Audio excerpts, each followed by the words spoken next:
ৰাতিপুৱাৰ পৰা একদম বুকুখন পূৰা ধপ ধপ মাৰি আছে।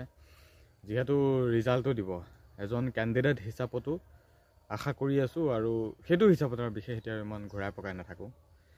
মানে পূৰা আশা কৰি আছিলোঁ, আৰু প্ৰত্যেকেতো ৰিজাল্টটো ভাল হ'ব বুলিতো আশা কৰি থাকে, বা নাম আহিব নাহিব।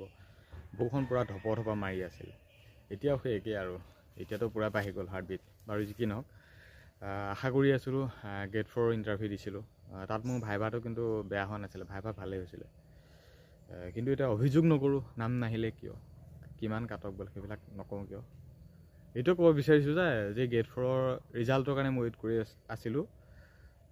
মোৰ এপইণ্টমেণ্টখন পালোঁ, খুব সুন্দৰভাৱেই দিলে। Next time better luck, bad luck, try again, এইবিলাকে আৰু পাই গ'লোঁ এপইণ্টমেণ্টখন।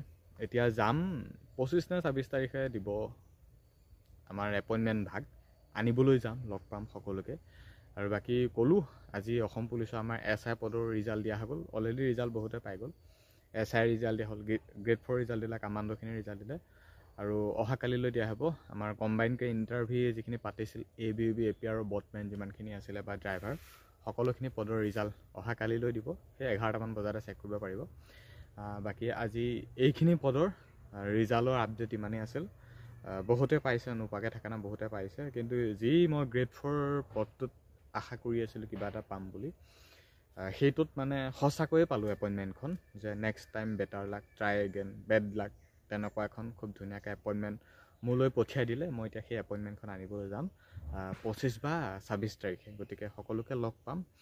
ইমানেই কথা আছিল, আৰু এতিয়া বিশেষ একো নকওঁ। যুদ্ধ এই আৰু বাকী ইমানেই আছিল।